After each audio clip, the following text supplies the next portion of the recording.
Hello and good morning, everybody, and welcome back after the networking break to our second panel discussion of today, which is focused on how legal tech and artificial intelligence are transforming access to justice. So a topic which is deep to our hearts, very, very important topic of today's conference, and I'm delighted that it will be moderated by one of my co-editors of the legal tech book, Sophia Bhatti. And Sophia is an expert in this space, and so I wanted to give you a little bit more background on Sophia before I hand over to Sophia to moderate this panel. So Sophia is a public policy expert with over 20 years of experience, and she's also the head of strategy and policy at Simmons Wavelength, where Sophia leads on the intersection of law, of technology and policy. Previously, Sophia was the director of policy at the Law Society, where she led all law reform programs and the Law Society's groundbreaking work on the use of AI in the criminal justice sector. And as I said, Sophia is my co-editor of the Legal Tech book published by Wiley last year. So I'm delighted that Sophia is able to join us today and moderate this panel. So Sophia, if I can hand over to you for the introduction. Thank you so much, Suzanne. And hello, everybody. Good morning. Thank you for joining us for what is clearly going to be the best panel of the day. You've made absolutely the right choice, because there is nothing more important than the conversation around justice and the impact of technology in that sector. And I am joined today by a fantastic panel whose biogs themselves could take me the full hour. So what I'm going to suggest you do is have a look on the platform. We've got all of their details in there, but let me quickly welcome, I'm going around in a clockwise way on my screen. I don't know if that's how it appears to you, but Maeve Storey from CrowdJustice. Say hello to everyone, Maeve. Hi. I have Jenifer Swallow from LawtechUK, and last but not least, Rastko Petaković, who is joining us all the way from Serbia. Say hello, Rastko. Hi, everyone. And everyone's mics are working. Now, it's a great panel to have, because what we've got here are three really different dimensions and lenses to bring to this question of the impact of technology and or AI in justice. And two things I want to say. One, first of all, before we get started, please drop your questions into the chat. We'll be keeping an eye on those. We're going to try and come to as many of those as possible. If you like a question, upvote it, because that's how I'm going to choose the ones I want to pick out. Secondly, down below, you will see the ability to send us an emoji. If you like a comment, if you love something that someone has just said, show us your love, show us how you feel. I want this to be the panel where we have the most human interactions as possible in the virtual world. So with all of those out of the way, I'm seeing the love already. Thank you so much. Let me start with a pretty important question. What are we talking about? Can I just ask you each? I'm going to start with you, Maeve, Jenifer, and then Rastko. I'm going to go in that way to start with. But let's just get the definitional terms right first. But what do you mean by access to justice in this sense? Because it could be very narrowly defined, or it could be much broader. Let's just get our thoughts out here first, so that we in the audience have a shared view about what we're talking about. Maeve, I'm going to come to you first. Yes, I think it's a great place to start. And I think access to justice is a phrase that I'm probably saying 10 to 20 times a day on calls with different kind of lawyers and campaigners from around the UK. And so from my perspective, I think what I'm talking about is the very real gap between having legal rights and being able to use them. So we all have them, but how can we actually assert our legal rights? And I think it's sort of it's a broader concept than just having your day in court or having a lawyer instructed. It's the recognition that everyone's entitled to sort of the protection of law, and that rights are meaningless unless they can be enforced. And I do think there's sort of other types of rights that we have, or we believe we should have, are much more tangible to people who don't work within the law. And I know this call is full of like lawyers and legal technologists, and just say I'm not a lawyer, so don't hold that against me, anybody, and don't cross-examine me too much. But I think everyday people, they want access to healthcare, they want access to schools, but you don't really understand the value of access to justice until you're at that point where you have to assert your legal rights. And then that's where we're finding all these barriers that we're hoping tech can provide some solutions to, at least. Yeah, and when we couch it in those terms, often people's minds turn to the consumer on the high street. But Jenifer, what is the breadth of the spectrum here? Because actually, justice isn't just problematic at that level, is it? No, I think that's right. I think traditionally we've looked at it in relation to grievances, and of course it certainly is that. But Maeve just mentioned healthcare as an example, and I think that can be quite a useful analogy, or in fact even framing, like what would it mean to have legal health, great legal health, including on your phone, accessible. So what does that mean in relation to, you know, life for individuals, but also for small businesses? I mean, access to legal support is a huge challenge for small businesses. I mean, even just looking at the problem of late payments for SMEs, which is an existential issue pre and during COVID. It's a £50 billion problem in the UK, and the average SME is chasing 5 outstanding invoices at 31,000, which is just incredible. So what does it mean for businesses to be getting access to dispute support or other support, and how can we make sure that it's not just people who have a lot of money that have access to that? I think that's great. Yeah, so we've got this kind of extension of the understanding of the value that justice brings to individuals, but also the economy, and much of the economy is made up by that SME sector. I think the value it plays just in job creation and community building is so important. Rastko, from your perspective, if we talk about access to justice, how would you define it? Are there anything you would add to what we've already said? Well, there is very little to add. I think Maeve and Jenifer have put it very, very well. I would just maybe add that in some communities and in some countries like Serbia and some of the neighboring countries where we have a big development gap with Europe, with the rest of the Western civilization, you know, the access to, or let's put it this way, anything that can create value within the digital ecosystem, within the startup ecosystem, that can help small teams you know, organize and create startups that will become SMEs of the future, is something that can help build those communities and allow those communities to have also access to justice. So, you know, from my personal practice and points of view, I would just like to add that, because I think that's also very important. Yeah, so that building, creating, nurturing those early ideas so that they can play a really valuable, purpose-driven role in society, which I think we will come on to this issue of the purpose and sort of contribution more broadly in a bit, but that was super helpful. So now we've got this sort of spread of the landscape, all the way from the consumer with a grievance to the SME just struggling to keep their head above water because of the inflow of cash, for instance, whether it be all the way through to this sort of generation of ideas and pipeline of activity, of productivity, and justice being something that you have to be able to access at all of those points to be able to function well. Where are you feeling there's the greatest concentration of effort in this ecosystem of technology-driven justice solutions? Are we seeing hotspots? Are there certain parts of that spectrum where there's greater focus for whatever reason? And are some of these solutions that are being brought to bear tackling some of the underlying causes of sort of asymmetries of power that have often been the cause of a lack of access to justice? With that rather lengthy and slightly complicated question, Jenifer, I'm going to come to you first.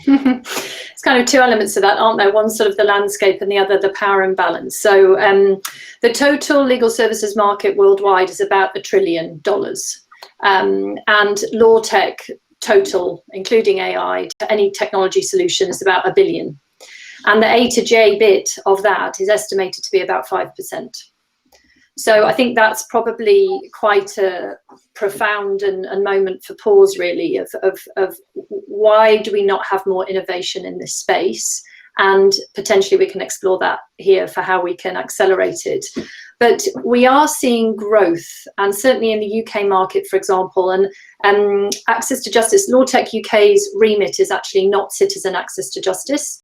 Our remit is commercial. There's a Venn diagram here where there's a huge crossover, which we're exploring in full. But the consumer space has certainly been growing in the UK market. And we know the UK law tech market is really active. And consumers been growing about 74%, 75% in the last 3 years, up to just under a quarter of all law techs are now targeting the consumer market, which I think is interesting and a trend, and potentially to be explored further. And the SME space, we're seeing quite a lot of concentration of activity in the last year in particular around the SMEs. And in terms of categories, there's examples of automating grievances and appeals processes, do not pay, resolver, these types of things. We're seeing more information provision, chatbots, this type of thing. We're seeing connectivity of people who have legal health problems, being able to get in touch with people who can help them. So find a lawyer services, Just Beagle being an example of that. And then document production and other elements, and Legal Utopia and others are doing those types of things. And then we're seeing other, family, for example, Amicable, other emergence of market brands and known brands like CrowdJustice, which I'm sure Maeve will come on to talk to. There's a few little apps and things which I think are interesting also in relation to the rights space, like Your Digital Rights. And I'd love to see some stuff coming forward around cyber abuse and other issues. And many will have seen already the Legal Access Challenge and some of the fantastic products and services that are coming out of there, for example, around women's rights and access to social care. So we're definitely seeing progress, and I'll let others jump in, perhaps, if you wanted to take the power balance element separately. Yeah, no, that's great, Jenifer. I see it feels like there's a real sort of momentum building, albeit still in absolute terms, we're talking about quite a small slice of the overall pie. Maeve, you guys were relatively first out of the starting blocks on this a number of years ago. Tell me a little bit about how the system around you, the ecosystem around you, seems to have changed, how it feels to you. But also, because of the work that you do, I'd love to talk about this sort of the focus on the power balance and whether or not the technology solutions are really rectifying that in any way. Yeah, I think Jenifer gave lots of good examples there of how technology is kind of de-intermediating and kind of taking away somebody needs to use a more formal way of using a law firm, which can be more expensive. And I think CrowdJustice is certainly a good example of this, trying to, in some way, kind of rebalance the power. We do kind of see some of our cases that are crowdfunding as the kind of traditional David versus Goliath narrative, where you've got individuals, or you've got community groups, you've got sort of small charities who want to hold government to account or hold local authorities to account, and it's rebalancing kind of terms of the funding. And then also from the power angle, it's about getting people behind your case, so spreading the word and having lots of people come together online to support you. So it's rather than kind of David versus Goliath, it's like Goliath and lots of little Davids coming together. And I think that's kind of one of the important things about a way of getting more people involved in the law through law tech and through the internet, is that from the CrowdJustice perspective, it's not just the people who are bringing forward the cases that are affected, it's the people who are donating and supporting, because often this is the first time that people are kind of engaging with the law. So it's kind of democratizing justice in that sense. And, the average donation size on CrowdJustice is £35. So this isn't about big money coming behind cases. This is behind lots of small donations. And yeah, I think the internet can be a great space for sort of creating new perceptions of the law, and that legal technology can actually give consumers more insight into what the law can be used for, whereas they might not have thought about it in that way in the past. And I really like that sort of rewriting of the narrative, which is you don't have to have really deep pockets to play a role in something that you feel is important. Now, the landscape is somewhat different in Serbia, Rastko. From your perspective, you're seeing the world quite differently. Do you want to talk a little bit about the ecosystem around you, and also the way in which there are green shoots of new and emerging ways of using technology to help pursue greater justice? Right. First of all, I'd say that in Serbia and probably other developing countries, the issue of access to justice is probably much more pressing and much more urgent than in developed Western countries. We don't have a strong culture of donations. We don't have a strong culture of NGOs that would be focused on helping people get access to justice, unless they are focused on certain very vulnerable groups of people. And in most cases, they rely on donations rather than donations of international organizations and the state rather than individual donations. And on top of that, the level of technology that is being developed to work within the framework of access to justice is literally non-existent. So, I think that the issue of power imbalances is really magnified in Serbia and countries like Serbia, I'd say. And so, for example, the thing that we've been trying to do to kind of help break this vicious circle is try to maybe create an environment in which startups would be incentivized in some way to invest in development of technology and be able to find investors that would create, a sort of opportunities, which opportunities would then create some higher level of access to justice through technology. So one of the things that we thought that would be useful to do was to support platforms which would allow, for example, free templates, free advice, free legal precedents, and so on, that would help either startups that are struggling to resolve these legal issues by themselves, or technology companies that are focusing on developing some B2C solutions that would in turn then help end consumers. So it is a bit of a vicious circle, and I would say that in Serbia, the investments in legal technology are far below the 5% that I'm hearing of. I think it's very, very distant future for us, but we're hoping to break the cycle by hacking this investment ideas. I like that description of trying to find an innovative way of helping innovation, right? So how do you work around the barriers that already exist? And I do wonder whether or not there is there's something important here to reflect on, because there are changing norms, aren't there? And cultural and regulatory acceptance of what's allowed and what isn't allowed. And that has changed over the years. I'm wondering if we're seeing, Maeve, I might start with you actually, whether or not some of the change that has swept through the UK, I mean, some of this goes back a number of years actually with the Legal Services Act and so on, whether or not you're seeing just cultural approaches feeding into the ecosystem and really helping to nurture ideas, because I wonder if some of those might lead into eventually the kind of change that might be helpful, Rastko, to your environment that you've just described. Maeve, starting with you, what are your thoughts there about the changing culture and norms? Yeah, I think one of the kind of interesting themes I've kind of seen on cases that we've been working on with CrowdJustice is the kind of I don't know if it's the birth or the rebirth of sort of like the activist and kind of campaigner lawyers. And I know that the government's kind of used that in a kind of a pejorative term, but I certainly like working with people who are sort of passionate about what they do. And we're seeing a lot of like legal organizations and nonprofits, and they're sort of taking up cases to sort of hold the government to account on public interest topics that they think people should care about. And we certainly see that because they're supported by thousands of people on our platform. You've got organizations like Good Law Project, and they use crowdfunding and social media to gain public support and funding for their cases. They've done a lot of stuff around kind of transparency within the government and the COVID contracts and things like that you might have seen in the press. And they've recently done an online training for activists who might be afraid of being sued for defamation, and they're creating like online tools that people can use, like self-serve tools, the kind of guides that Rastko was talking about,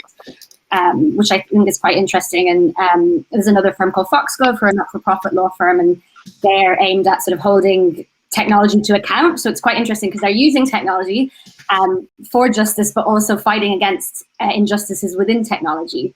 So I think they're quite a good example of that. And that's really interesting, isn't it? I love this idea of the sort of reawakening of the spirit of justice within the legal profession.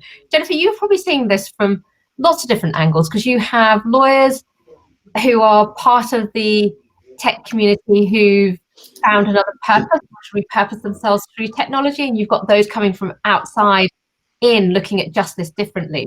What are you seeing there? And are you seeing some of this sort of purpose-led conversation more mainstream in the rationale for why people are doing what they're doing? Definitely seeing it more, though I'm very conscious of confirmation bias, because if I'm talking about it, then perhaps, but yes, certainly. And of course, people certainly in the big law space are still very much focused on revenue and satisfying client demand, of course. But there is certainly an increasing awareness, just generally in society, it feels, that is reflected, I'm seeing, in just the people who are working in this space. So this beginning to question everything, really. I mean, I think going through the pandemic has really had people doing some soul searching. The reference that was just made there to mistrust in tech. People are sitting up straighter and are more forward on their seats about what's happening. And certainly through LawtechUK, we're very much focused on, what is the purpose of law and legal services? Like, why are we even here?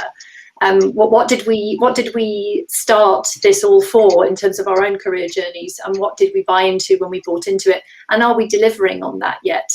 And I think one thing that's very interesting is taking that connection with the inflection point that we've arrived at in relation to technology. So every single person probably in this sector is now engaging with technology in a way that they probably were not before. It's a much smaller percentage. So there's more people engaging with the tech, ready to question what's not working, because of course the status quo has demonstrated itself as having significant failings.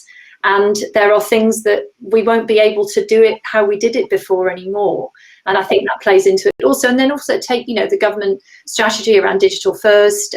We've got a new master of the roles that's very actively communicating on this subject. There's just a lot of, there's a lot of presence of this topic at the moment. And I'm certainly seeing that in our work. Yeah, and that's really heartening, isn't it? Because I think, as you described, the inflection point at which we've all arrived globally, I hope does lend itself to us reconnecting with some really important values. But that's not to forget, of course, that there's some real structural barriers still that remain, particularly when you look across jurisdictions. And I know, Rastko, there's a whole bunch of regulatory constraints, not unique to Serbia at all. I mean, very common across other jurisdictions. We are oddly an anomaly, actually, in the UK with the liberal regime. There's only a handful that would sit within that group.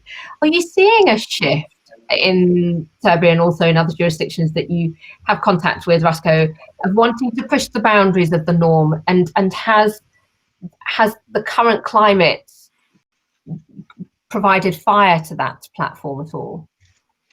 Well, there are two things here. First is, like you said, there are regulatory constraints, there are regulatory barriers to providing access to justice services, let's call them that way, in many jurisdictions by persons who are not admitted by the local bar. And even when they are admitted by the local bar, there are still restrictions in which the countries would pay the lawyers under certain regimes, because they still need to be paid in many countries, regardless of the fact that they are doing pro bono work.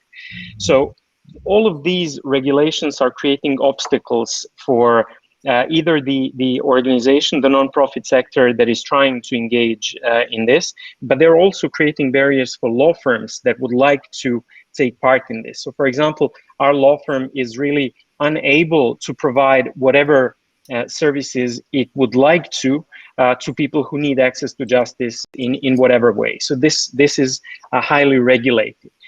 And one of the ways to overcome this is, I think it leans onto what I mentioned at the beginning. So, for example, our law firm is a member of Digital Serbia. You mentioned Digital First now. Digital Serbia is one of the pioneering organizations that encourages the growth of the local digital ecosystem, and that is trying actually to help Serbia bridge the gap between where we are now and the fourth industrial revolution. So understanding how critical this is for the overall development of the country, but also access to justice and a well-functioning legal system, we thought that one of the ways to bring back something to the society rather than just provide free legal services, which is, like I said, a regulated thing, is maybe to help startups by offering them almost free legal support in many ways. So we do this by being present in local co-working hubs, in various institutions that support, like accelerators, incubators, and so on. By being there for those firms, for entities, and trust me, many of their inquiries evolved from strictly corporate to many other issues like employment law, like consumer facing issues, and so on. So we're thinking that way, rather than hope for the free lunch situation, that way of helping, trying to persuade other law firms that there is a market in doing this, because these startups are startups now, but in 5 years' time and in 10 years' time, they can be unicorns. So to create that sort of a momentum where there is faith in that kind of group of people developing into something that can pull the country into the future, that's what we're betting on. May I jump in there, Sophia, because I think it's really interesting. One element I'm interested in whether Rastko agrees with this, that what you're doing there also, that sounds like there's a lot of community, and it really feels that this is the way that we will move forward. And in fact, if we try to move forward in silos, we're not going to be able to do that. We won't create enduring change. And this is one of the ethoses of the LawTech Sandbox, which is essentially a research and development environment to support technologists that are developing in this space.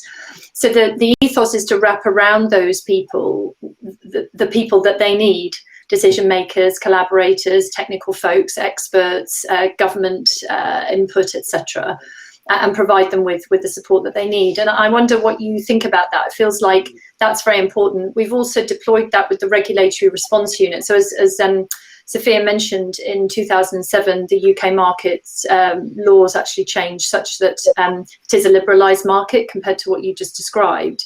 And I think that is very important, but it alone hasn't affected the change that needs to happen. The regulators, all of them, are now gathered together in a single forum in a cross-regulator way. So it's not just even just legal services regulators, it's also financial services and others, to actually support what is it that these tech folks need in order to bring those products and services to market. And then also you've got the oversight, or at least the visibility into what's happening in the market, so you can look at it on a trend analysis. I wonder what your thoughts are about cohesion and community and collaboration. Yeah, that's a great question. This is the kind of unexpected benefit from this collaboration, because the tech folks are weary of law and of lawyers. They're weary of regulators. They're really weary of tax inspectors. So they have many kind of potential problems around them. Lawyers, on the other hand, are sometimes weary of technology. So it's a sort of a perfect marriage where we can show our vulnerabilities around the fact that we see a black screen with green letters on it that can create some value and some technical solution to what we have, what we're experiencing as lawyers, and at the same time they can see a real person being involved in what they're doing, understanding that the business reasoning, understanding the technical reasoning, and helping bridge those small legal, regulatory, and other gaps. And this sort of exchange, COVID is really putting a stop on this in many ways. So we're hoping as soon as possible that we will do this exchange in physical rooms, in those co-working hubs, on the field. So like you said, I think this is an incredibly important exchange. It is functioning. I think we lost a year in that, but we're going strong now. We returned actually to the co-working spaces, and we are there exchanging ideas and creating sort of a community around this collaboration. And what I love about that is, and I think something you all have in common, which is something that the audience might also want to reflect on, is that you're working in truly multidisciplinary teams.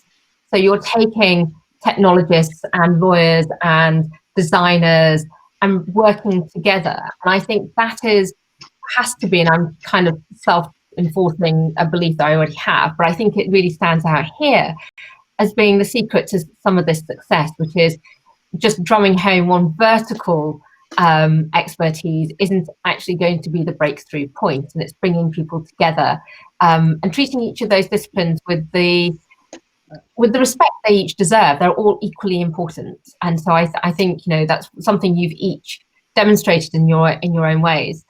So we talked quite a bit about what the ecosystem looks like. We talked about some of the barriers, some of the cultural shift and the change. Let's turn it to a slightly more sort of intellectual conversation of sort of the risks associated with. So there are lots and lots of benefits, but there's no such thing as a free lunch, so they say.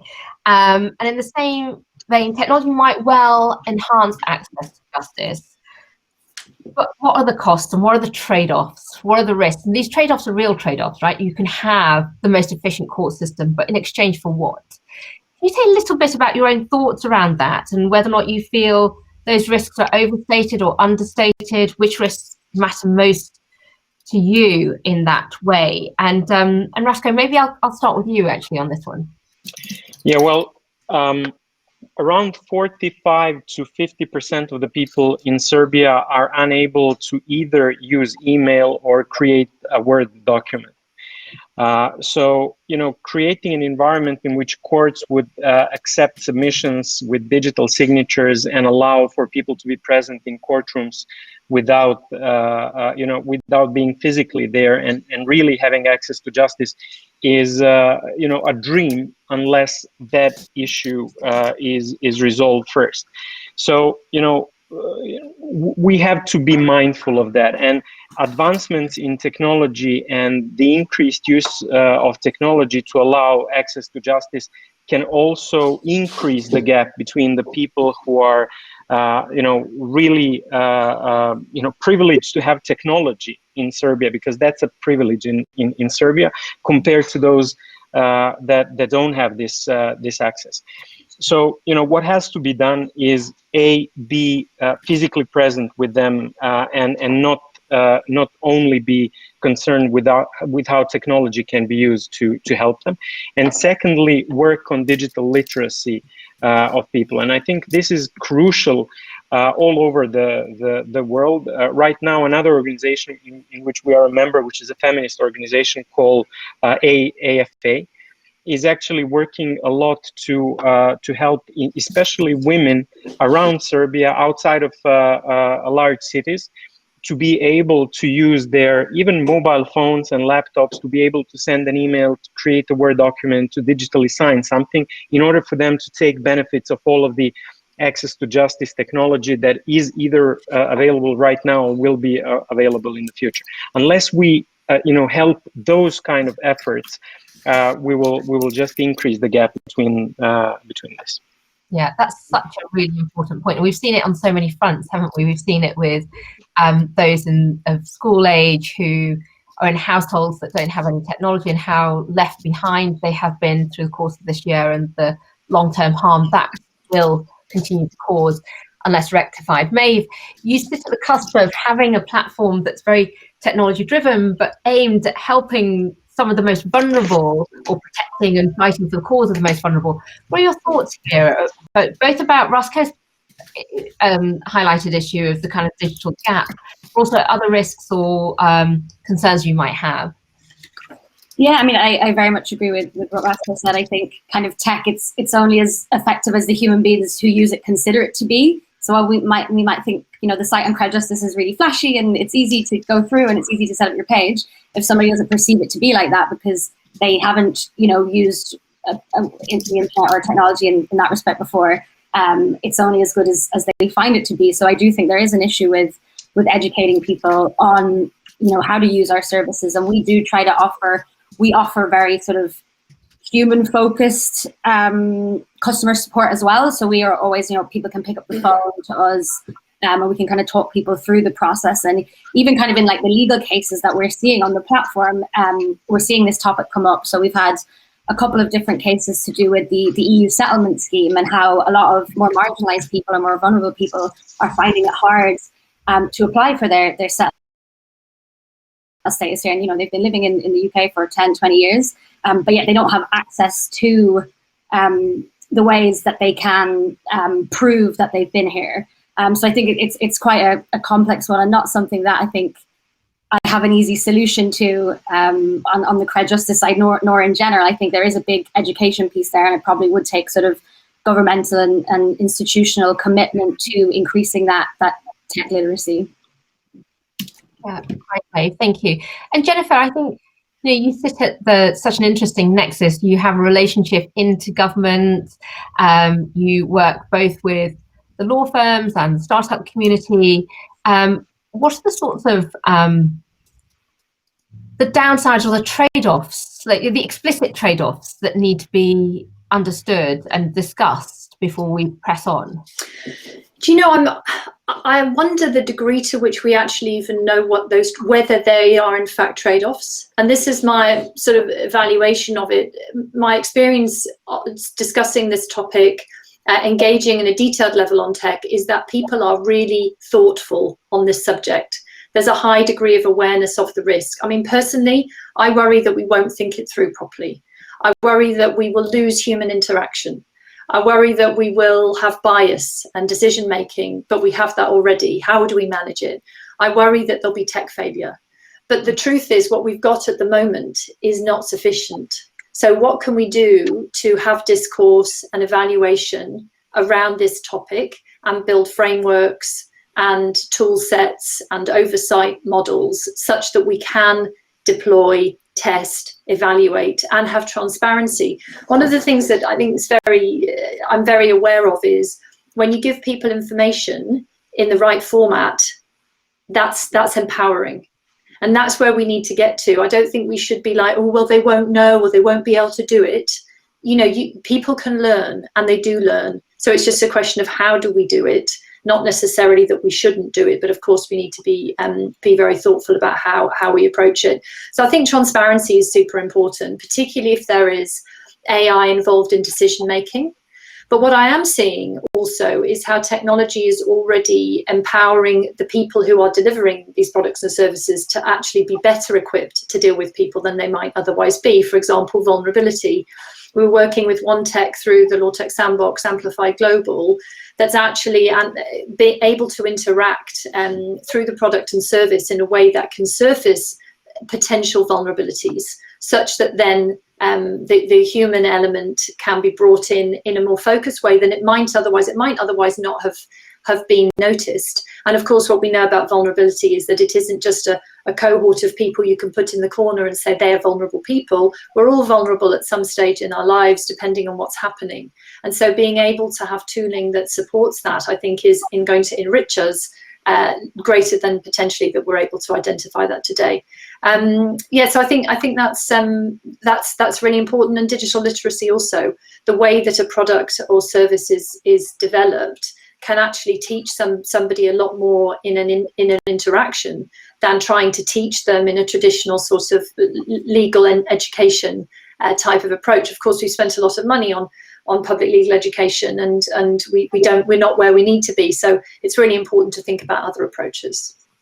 And I think it's such an interesting point, isn't it? Because at what stage in someone's justice journey, whether that be when they want to enforce a right that they have, or when there's a grievance, or they want to challenge something with party movement, when is the right point to make that information available? Where do they go to get it? How do you make that most accessible? Something occurred to me, Jenifer, when you were just speaking, and I love this particular example that you described, where you can actually look for those vulnerabilities and then try to service them as best can be. is this description that Colin Mayer and the team at the British Academy talk about in the purpose discourse, which is around finding ways to make profits with a purpose, where actually what you're doing is you're looking for problems that society has, or that the planet has, and looking for ways in which you can contribute to that. And I think if you look at the access to justice ecosystem through that lens, how many of those are actually focusing in on real life problems. And hopefully, Jenifer, as you've described, a really hardwiring, thoughtful development into that. So I think that is the core here. And Sophia, your point there about surfacing the problem sets, I think is really important. So we just recently put out a tool to the market that, for resourcing reasons, we hadn't been able to build across all browsers. So it didn't work on Linux. A team at Swansea just took it and built it, themselves. So I didn't know they were going to do that. They didn't know I was working on what I was working on with the team.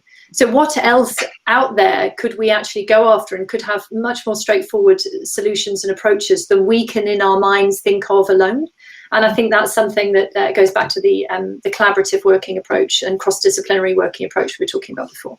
Absolutely. And I think there's sense of a global community as well, because there's ideas and hotspots of ecosystems globally, because much of these challenges that we're talking about, they're not UK specific and they're not Serbia specific. They have a shared foundation in the rules of a democratic society. So I think, being able to bring together this kind of a community for all the 100 or so people in the session, how can we connect with one another and share that knowledge and build the greater sort of body of innovation.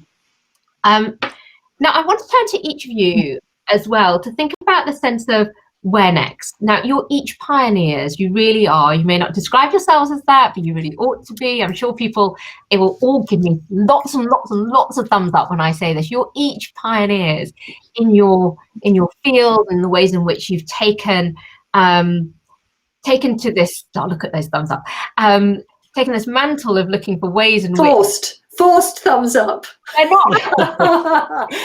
No, look, there was double hand claps, there's love and there's praise. No, this is genuine. I'm not sure the light bulbs were a great one.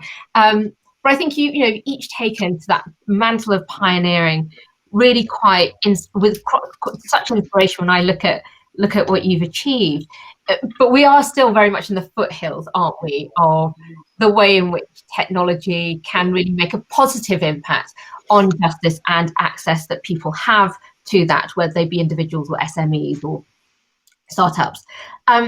So what do you sense the role of the pioneer is now then?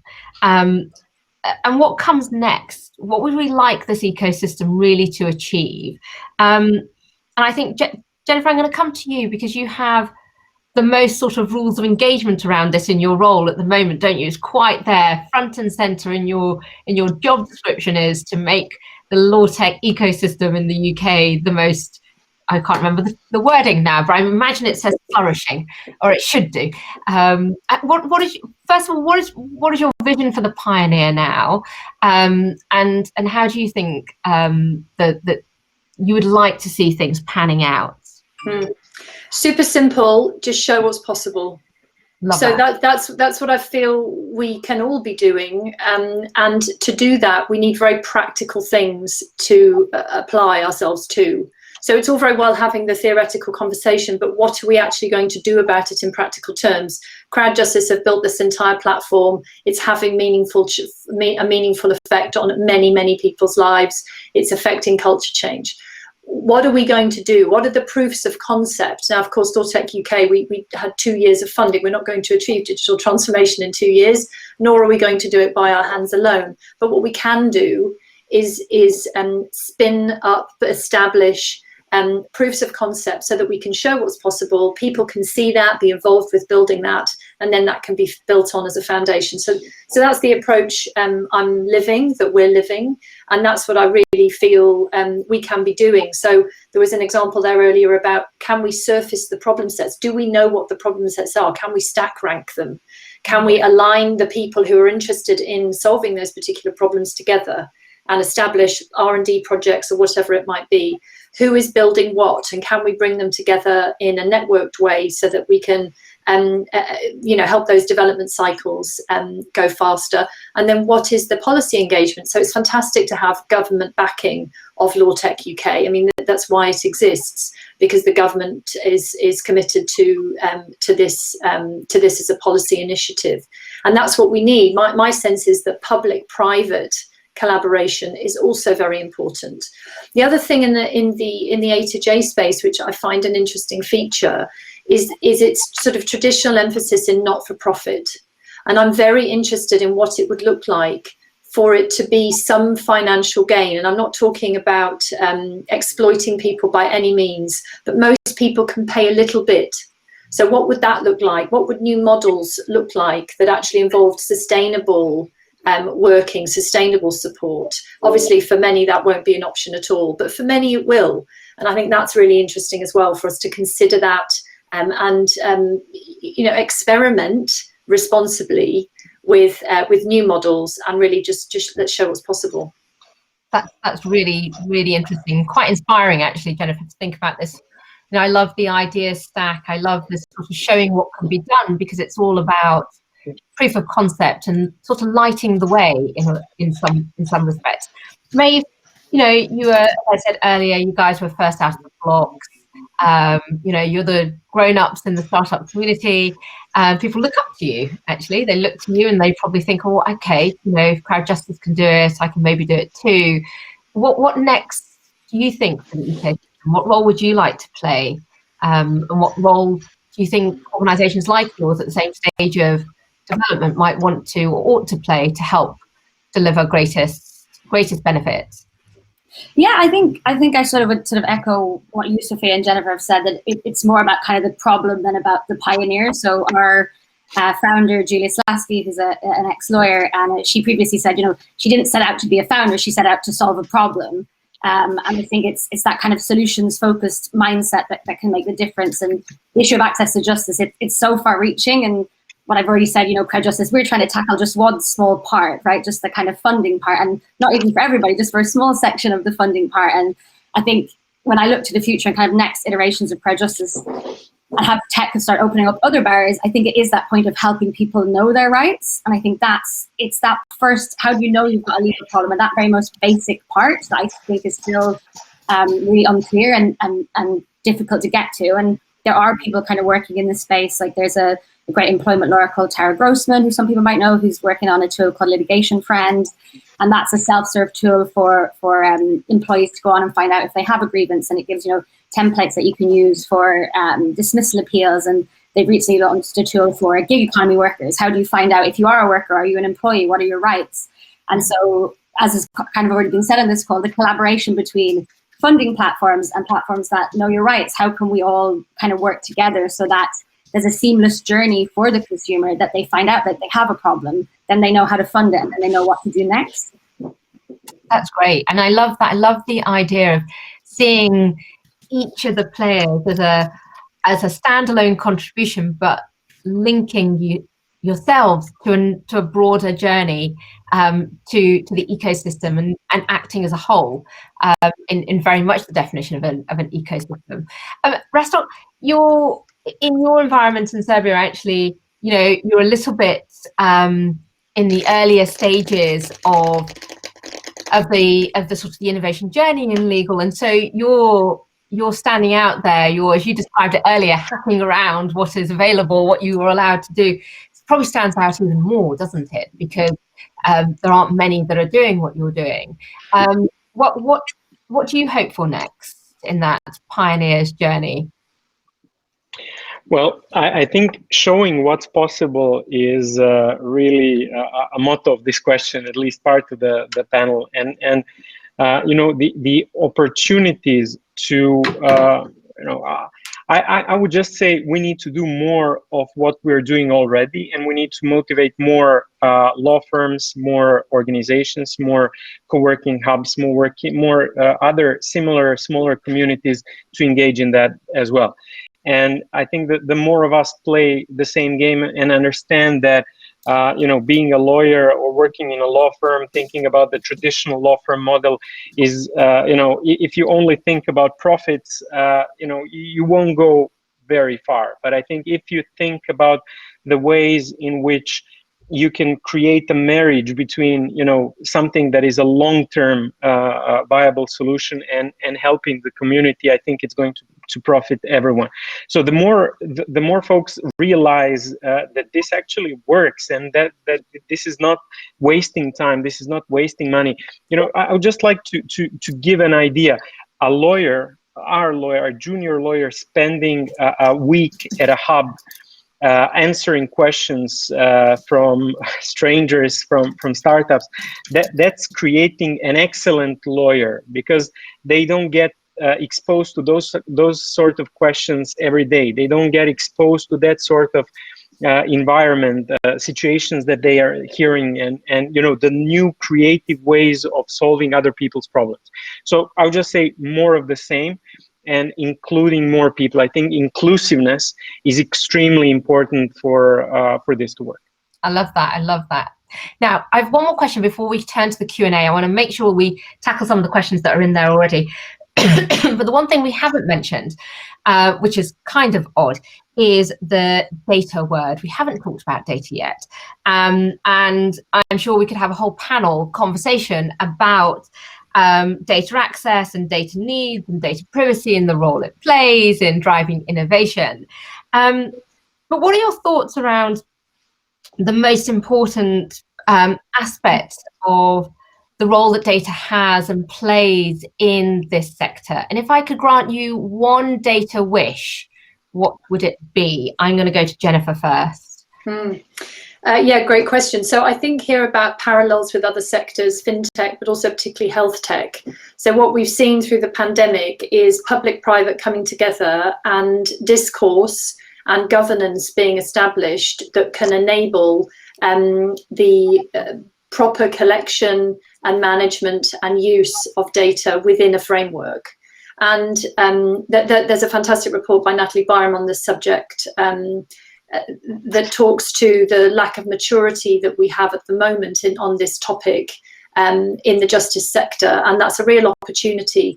For me, for example, in a commercial context, in my background in tech companies, once you've got data, you can see.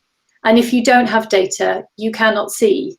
And so this is, we don't even know, once we've got that data and we can analyze it, we don't even know what the truth is today and what the opportunities are, where the areas of tension are. Now, of course, we do know that from many different elements, but we can see much more clearly if we have the data. So we need to start collecting it, understanding it, being transparent with it, and having a framework for its use. And particularly, I'm very interested in what this means. We're coining the phrase open legal. What would it be like if the community, the legal sector, was able to be more transparent with data insights between itself, so that there were better outcomes for people who are consuming legal and court services as a result of that? And there are very many possibilities there. In terms of granting a wish, it would be around a governance framework, and I'm trying to grant that wish to myself through LawtechUK. We're doing a bit of a proof of concept and seeing if we can demonstrate what that framework might look like that others can build on and use also. Lovely. I have this idea of you kind of in Dorothy's house searching for the slippers on the witch's feet. Maeve, I know you are a tech company, you have data. What role does it really, and how important is it to you? I think the way that at CrowdJustice we can use data is because obviously we are coming into contact with our kind of hundreds of thousands of backers that want to support legal cases, and the more information we have about those backers, the more we can better serve them and better show them other cases that they might be interested in. And I think the way that we can use data is to build communities around legal cases, so we can have mailing lists and different groups of people who support certain topics, who support legal access to healthcare, who are interested in legal challenges to do with education or do with disability. So I think for us, data is a way of bringing people together, whereas I think often when we think about it, the kind of negative aspects of what people think is driving people apart, whereas we can use it to connect people. That's great. And Rastko, I mean, the work that you're doing with the communities that you are engaged with, I imagine data plays an equally important role in their potential for success. It does, and you know, I don't have much to add here. I think, you know, governance around data, understanding that, you know, not all data is created equal, and you know, some can be treated in one way, some can be treated in another way. I think we are, you know, the race between technology and regulation around data is, you know, you never know who's turning corner before the other one. Right now, I think it's obvious that technology is you know, much further ahead. But I think, you know, ultimately we, like I said, need to understand that not all data is created equal. We need to help those communities understand how some data can be used without any harm, how some data cannot be used under any circumstances. And I think the same is similar for healthcare. I think the same is similar for fintech. The same is similar for all sorts of use of data in any technology situation. So I think there is no kind of reinventing of the wheel within the law tech in itself, but there is maybe a stronger need to adhere, same with healthcare, stronger need to adhere to the very strict governance rules and make no compromises with that. Yeah, I like this sort of spirit of it's important, we need it, but let's use it with responsibility. So let's just turn very quickly to the 3 or 4 questions that we have in the chat. So there's one that is very specific to you, Rastko, which I'll give you a moment to read and look at. And whilst you're doing that, Jenifer, I wonder if I might ask you, Brian, who's based out in Hong Kong, has asked this question about, you know, praising both LawtechUK's initiatives, but how can we better improve A2J LawTech across jurisdictions in a more inclusive way? Any thoughts there? Yeah, I totally agree. We've already been considering, so in the LawTech sandbox, as I say, LawtechUK's mandate is set. That we actually had, of the applications to the sandbox, we actually had a range from outside the UK, and it's clear that there is a both import and export opportunity for this. And as you said, Sophia, there are shared challenges. I think it's a question of just starting the conversation, but starting it around particular opportunities and challenges. So not general, but specific. So, you know, use cases. And I think that's just a discourse we should start to have. We've talked about that in relation to the regulatory response unit also, so that might be an opportunity across regulators, as we see with GFIN. Maybe we need LFIN, or yeah, LFIN, GLIN. GLIN it is, isn't it?